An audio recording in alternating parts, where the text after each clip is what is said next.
ሰላም ጤና ይስጥልን ውድ የቻናላችን ቤተሰቦች ዛሬ እጅግ በጣም ጠቃሚ በሆነና ውጤቱ በአጭር ጊዜ የምታገኙት የቤት ውስጥ የፊት ውበት አጠባበቅ ዘዴ እንግዲህ እናያለን ማለት ነው። ዛሬ የምናየው ስለ ሽንኩርትና የበቆሎ ዱቄት አስገራሚ ውህድ። ብዙዎቻችሁ ሽንኩርትን ለምግብ ማጣፈጫነት ብቻ እንደምትጠቀሙት አውቃለሁ። ነገር ግን ሽንኩርት ለቆዳ ጥራት በተለይም ጥቁር ነጠብጣቦች ለማጥፋት እንዲሁም ደግሞ ፊትን ለማቅላት ያለው ጥቅም እንግዲህ እጅግ በጣም ከፍተኛ ነው። ሽንኩርት ውስጥ ያለው ሰልፈርና ቫይታሚን ሲ የቆዳችንን ሴሎች የማደስ አቅም አላቸው። በሌላ በኩል ደግሞ የበቆሎ ዱቄት ፊታችን ላይ ያለውን ትርፍ ቅባት በመምጠጥ ማለት ነው ቆዳችን ለስላሳና ንጹህ እንዲሆን ያደርጋል ማለት ነው። አሁን ወደ አዘገጃጀቱ እንሂድ። በመጀመሪያ የሚያስፈልገን አንድ መካከለኛ መጠን ያለው ቀይ ሽንኩርቱን በደንብ አጥበን ካጸዳን በኋላ እንፈቀፍቀዋለን። መፈቅፈቅ ካልፈለጋችሁ መፍጨትም ትችላላችሁ።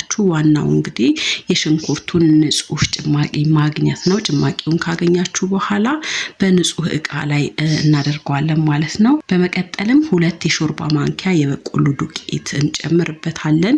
ይህን ውህድ እንግዲህ በደንብ አድርገን ማዋሃድ ይኖርብናል። ቆዳችሁ በጣም ደረቅ ከሆነ 1 ማንኪያ ማር መጨመር ትችላላችሁ። ቆዳችሁ ቅባታማ ከሆነ ደግሞ ጥቂት ጠብታ ሎሚ ጭማቂ መጨመር እንግዲህ ውጤቱን በጣም ፈጣንና ቀላል ያደርገዋል ማለት ነው። ውህዱን ፊታችን ላይ ከመቀባታችን በፊት እንግዲህ አንድ በጣም አስፈላጊ ነገር ልንገራችሁ ማለት ነው። ሁሉ ጊዜ ማንኛውንም ተፈጥሯዊ ውህድ ፊታችን ላይ ከመቀባታችን በፊት የእጃችን ቆዳ ላይ ከጀርባው መሞከር ይኖርብናል።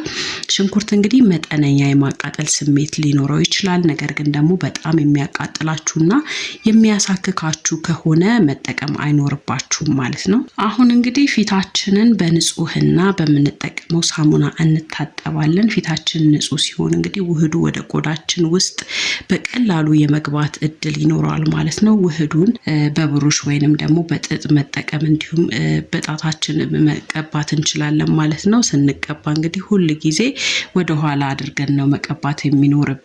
ይህ እንግዲህ ቆዳችን እንዳይዝረከረክ ይረዳዋል ማለት ነው። የአይናችን አካባቢ ደግሞ በጣም ጥንቃቄ ማድረግ ይኖርብናል። ምክንያቱም የሽንኩርት ሽታው አይናችንን ሊያስለቅስ ስለሚችል ማለት ነው። ውህዱን እንግዲህ ቀብተን ለ15 እስከ 20 ደቂቃ እናቆየዋለን። በዚህ ሰዓት ውስጥ እንግዲህ ውህዱ ቆዳችን ላይ ሊደርቅና የመጎተት ስሜት ይሰማዋል ማለት ነው። ይህ ማለት እንግዲህ የበቆሎ ዱቄቱ ስራውን እየሰራ ነው ማለት ነው። ይህ ውህድ የቆዳ ቀዳዳዎችን ያጠባል፣ እንዲሁም ደግሞ ቆዳችን እንዲወጠርም ይረዳዋል ማለት ነው። ብዙዎቻችሁ እንግዲህ የሽንኩርቱ ሽታ እንዴት ይለቃል ብላችሁ እንደምትጠይቁ አውቃለሁ። ለዚህም መፍትሄው እንግዲህ ፊታችሁን ከታጠባችሁ በኋላ በሩዝ ውሃ ወይንም ደግሞ ጥቂት ወተት አድርጋችሁ ማለት ነው ፊታችሁን ማሸት ይኖርባችኋል። ይህ እንግዲህ ሽታውን ሙሉ ለሙሉ ያጠፋዋል። ይህንን የውበት መጠበቂያ እንግዲህ በሳምንት ለ2 ወይንም ደግሞ ለ3 ጊዜ ብትጠቀሙ በ2 ወይንም በ3 ሳምንት ውስጥ እንግዲህ ለውጡን ታገኙበታላችሁ። ለስላሳ እንዲሁም የሚያበራ የሆነ ቆዳ ይኖራችኋል ማለት ነው። በተለይ እንግዲህ በፀሐይ ብርሃን የተነሳ የጠቆረ ቆዳ ካላችሁ ይህ ውህድ በጣም ተመራጭ ነው።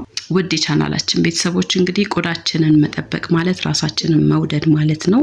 ውድ የሆኑ ክሬሞችን ከመግዛታችን በፊት እንግዲህ በቤታችን ያሉትን እነዚህን አይነቶች ተፈጥሯዊ ጸጋዎች መጠቀም እንግዲህ ብልህነት ነው።